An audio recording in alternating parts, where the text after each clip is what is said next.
অসমত তিনিটা বস্তু খুব ফেমাস গৰমত বিচনী বিহুত নাচনী আৰু মামাৰ আঁচনি এই বড়লাসকলৰ কাৰণে মই এককালীন এটা সাহায্য আৰু যিসকল ল'ৰা ছোৱালীৰ ব্ৰেকআপ হোৱাৰ পিছতো তেওঁলোকৰ আকৌ এবাৰ ৰিলেশ্যনশ্বিপত অহা নাই তেওঁলোকৰ বাবেও মই এটা সুন্দৰ এটা আঁচনি লৈ আহি আছো অহা বছৰ ৰঙালী বিহুৰ আগে আগে 10,000 যুৱক যুৱতীক আমি সৰুসজাই ষ্টেডিয়ামত আনি সিহঁতৰ হাতেৰে প্ৰায় 1 লাখ আমি সুৰাৰ বটল ভাঙিম বিশ্বত এটা নতুন ৰেকৰ্ড সৃষ্টি কৰিব আজি খোলাকে কৈ দিওঁ হয়নে নাই কৰবাত না কৰবাত এবাৰ কিন্তু মই ভাবিছিলোঁ যে এদিন মই নিশ্চয় অসমৰ মুখ্যমন্ত্ৰী হয় অসমৰ ৰাইজক যাতে মই সেৱা আগবঢ়াওঁ নমস্কাৰ আজি আমাৰ অনুষ্ঠানলৈ এজন অতিথি আমি আমন্ত্ৰিত কৰি আনিছো তেখেত হৈছে কৃষ্ণ থাপা তেখেত এজন কৌতুক অভিনেতা আৰু এজন মিমিক্ৰি আৰ্টিষ্ট আপোনাক আমাৰ অনুষ্ঠানলৈ স্বাগতম জনাইছো ধন্যবাদ মোক এই বিশেষ অনুষ্ঠানত নিমন্ত্ৰণ দিয়াৰ বাবে এতিয়া আহক আমি এজন ব্যক্তিৰ পৰা বহুত কেইজন ব্যক্তিক উলিয়াবলৈ প্ৰচেষ্টা এটা চলাইছো অসমৰ মুখ্যমন্ত্ৰী হিমন্ত বিশ্ব শৰ্মাৰ পৰা আৰম্ভ কৰি বদৰুদ্দিন আজমললৈকে আৰু অৰ্ণৱ গোস্বামীৰ পৰা আৰম্ভ কৰি সৰ্বানন্দ সোণোৱাললৈকে সকলোৰে মিমিক্ৰি কৰি তেওঁ দেখুৱাব প্ৰথমেই আমাৰ মাননীয় মুখ্যমন্ত্ৰী হিমন্ত বিশ্ব শৰ্মাক আমি স্বাগতম জনাইছো নমস্কাৰ প্ৰথমতে মই মোৰ ঘৰৰ ল'ৰা পাৰ্থ ভালে আছা হয় হয় ভালে ছাৰ কনফিডেণ্ট আছে না নাই আছো ছাৰ পাৰ্থক মই অন্তৰৰ পৰা ধন্যবাদ জ্ঞাপন কৰিছোঁ কাৰণ যিহেতু অসমত প্ৰায় প্ৰতিদিনে আমি হাজাৰটা পৰ্টেল ইয়াত মুকলি হৈ আছে নহয় জানো পাভত গজা বাট আদাৰ দেন দ্যাট এক সুকীয়া এক ধৰণৰ নতুন প্ৰচেষ্টা বেটাৰ এণ্ড ব্ৰাইটাৰ হয় ছাৰ তো মই সঁচাকৈ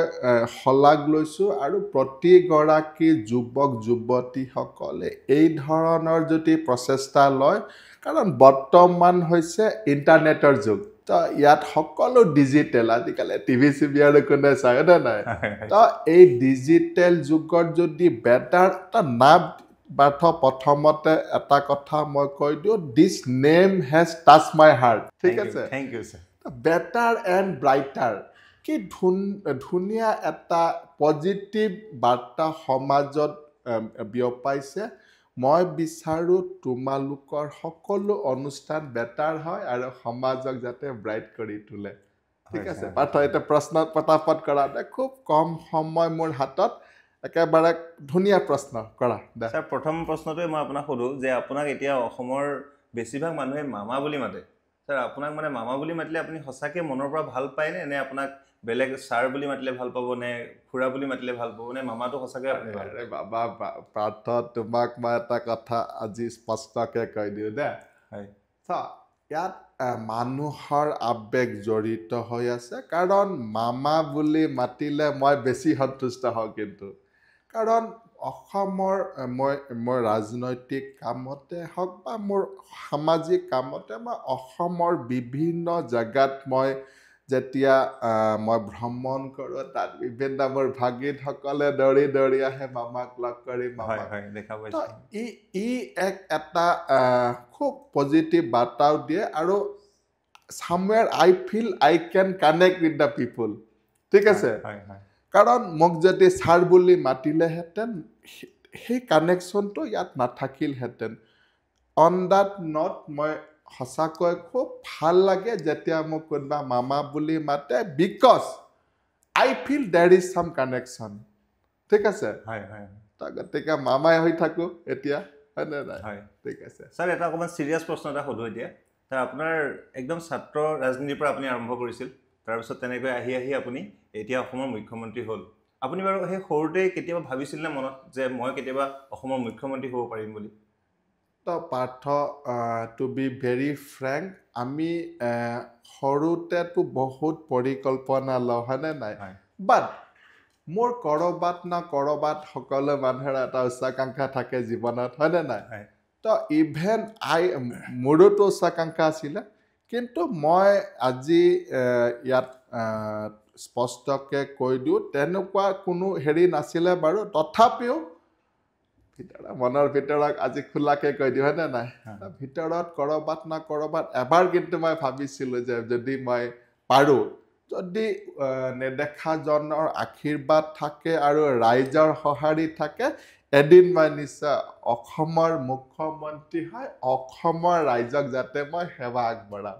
আৰু তেনেকৈ আজি কেইবা বছৰ ধৰি এই পদত থাকি মই যি ধৰণৰ ৰাইজক সেৱা আগবঢ়াইছোঁ মই ভাবোঁ খুব কম হৈছে আৰু মই I am very the service that which I am giving to the people of Assam, I think this is not sufficient. I need some more time so that মোৰ যিটো সপোনৰ অসম খুব সুন্দৰ এটা অসম আকৌ অকণমান সময় লাগিব বহুতে কিবা কিবি কৈ থাকে আমাৰ বিৰোধীৰ কথাটো আৰু মই নকওঁ কাৰণ বিৰোধীটো বেছি নাই এটা খুব চিঞৰি থাকে কিবা কৰা নাই এইটো হোৱা নাই সেইটো দে উইল অলৱেজ চাউট এই ধৰণৰ বেবেৰি বাং কথাক আমি গুৰুত্ব নিদিওঁ আমি নিজৰ লক্ষ্যৰ প্ৰতি আমাৰ উই আৰ ফ'কাছ গতিকে মই ভাবোঁ অসমক ভাৰতৰ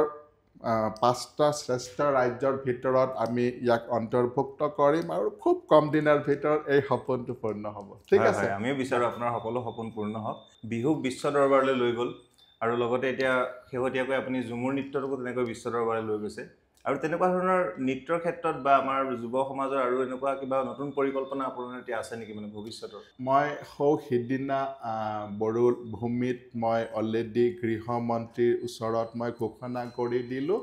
যে এই বছৰৰ ভিতৰত আমি প্ৰায় 10,000 যুৱক যুৱতীক লৈ আমি বাগুৰুম্বা আৰু বৰদৈ চিকলা আমি ইয়াত বিশ্ব দৰবাৰত ইয়াক অলপ ফ'কাছত আনিম তো এই ধৰণৰ আৰু এটা আজি মই বেটাৰ এণ্ড ব্ৰাইটাৰত এটা ব্ৰেকিং নিউজ যে ব্ৰেকিং নিউজ মই ইয়াত কৈ দিছোঁ কাৰণ আমি দেখিবলৈ পাওঁ যে বিভিন্ন সময়ত বিশেষকৈ আনন্দ ফূৰ্তিৰ সময়ত হোলী হওক বা ৰঙালী বিহু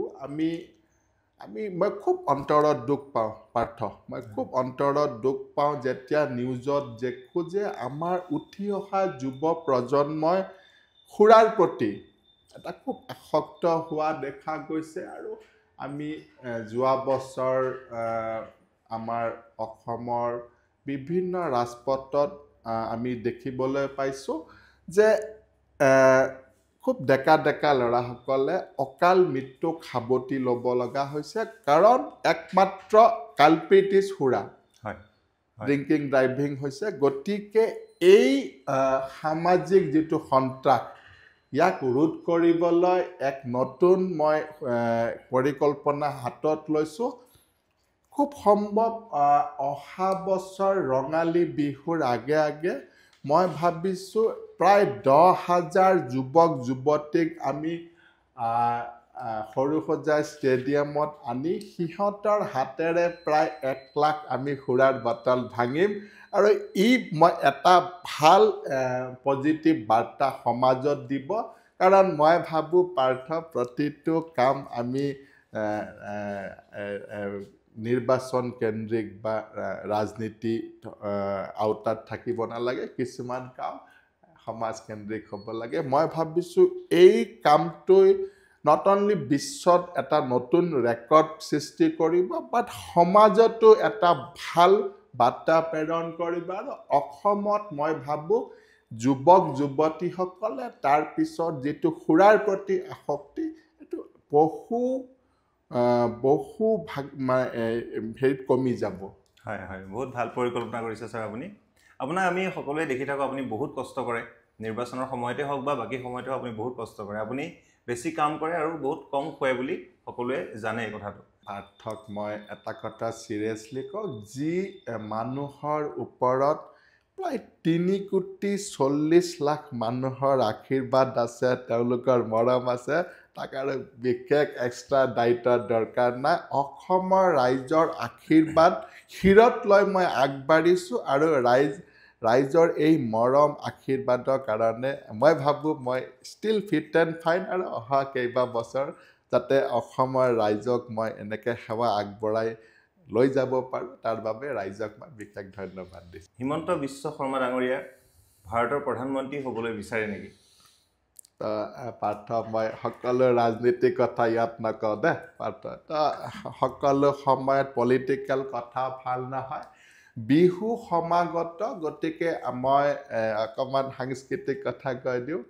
তো আমি এইবেলি বিহুত বিভিন্ন ধৰণৰ নতুন নতুন আঁচনি আনিছোঁ, কাৰণ অসমত 3টা বস্তু খুব ফেমাছ। এটা গৰমত বিচনী, বিহুত নাচনী আৰু মামাৰ আঁচনি। গতিকে মই এই বিহুত বিভিন্ন ধুনীয়া ধুনীয়া আঁচনি মই আনিছোঁ, আৰু যিসকল বৰলা বয়স পাৰ হৈ গৈছে কিন্তু বিয়া হোৱা নাই, এই বৰলাসকলৰ কাৰণে মই এককালীন এটা সাহাৰ্য, আৰু যিসকল ল'ৰা ছোৱালীৰ ব্ৰেকআপ হোৱাৰ পিছতো তেওঁলোকৰ আকৌ এবাৰ ৰিলেশ্যনশ্বিপত অহা নাই, তেওঁলোকৰ বাবেও মই এটা সুন্দৰ এটা আঁচনি লৈ আহি আছোঁ এইবেলি বহাগত। বেছি দিন নাই,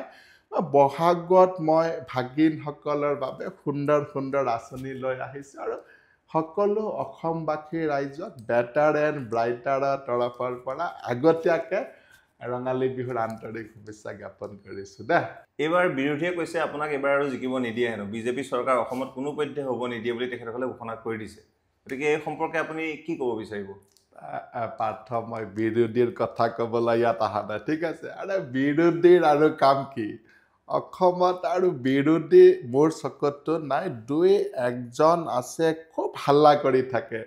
দে অলৱেজ নিড এটেনশ্যন আৰু ফ'কাছ, লাইমলাইট আৰু ভাইৰেল হ'বৰ কাৰণে এই ধৰণৰ বেবেৰী বাং কথা কৈ থাকে। তো I don't care what they say. তো এই ধৰণ let them be happy with that, ঠিক আছে? সিহঁত যদি এইখিনি কথা কয় they are happy, let them be happy with that. আৰে বাবা, মই যদি নহওঁ কোনে? Who is next? Partha, to be very serious. তো এই ধৰণৰ আভুৱা মাৰি বেবেৰী বাং লম্ফ জম্ফ মাৰা দিন এতিয়া নাই। কামৰ কথাটো মুখত একো নাই, তো এই ধৰণৰ কথা কৈ ভাইৰেল হ'ব বিচাৰিছে, লেট দেম বি ভাইৰেল। আমাৰ চকুততো আপুনি ৰাজনীতিত বহুতখিনি আপুনি এতিয়ালৈকে পাইছে, ৰাজনীতি আপোনাক বহুতখিনি দিছে। এতিয়া আপোনাৰ অনাগত ভৱিষ্যতত আপুনি ৰাজনীতিৰ পৰা আৰু কি আশা কৰে? Partha, to be very serious, মই ৰাজনীতিৰ পৰা মই যথেষ্টখিনি পাইছোঁ। হয়, বিশেষভাৱে অসমৰ ৰাইজৰ মৰম আৰু আশীৰ্বাদ, আৰু মই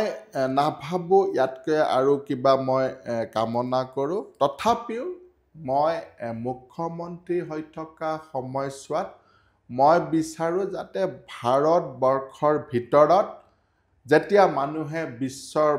দৰবাৰত কথা আলোচনা হয় ভাৰতবৰ্ষৰ ভিতৰত, তেতিয়া মই বিচাৰোঁ যাতে উন্নত ৰাজ্য দিল্লী, মুম্বাই, কলকাতাৰ লগত আমাৰ অসমৰ নামো বা আমাৰ গুৱাহাটীৰ নাম, ডিব্ৰুগড়ৰ নাম আলোচনা হয়। মই এইটো বিচাৰোঁ। মই ভাবোঁ এজ এ পিপুলছ লিডাৰ,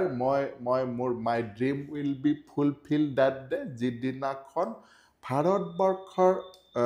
বিভিন্ন শ্ৰেষ্ঠ ৰাজ্যৰ ভিতৰত অসমৰ নামো অন্তৰ্ভুক্ত হয়। That is my dream.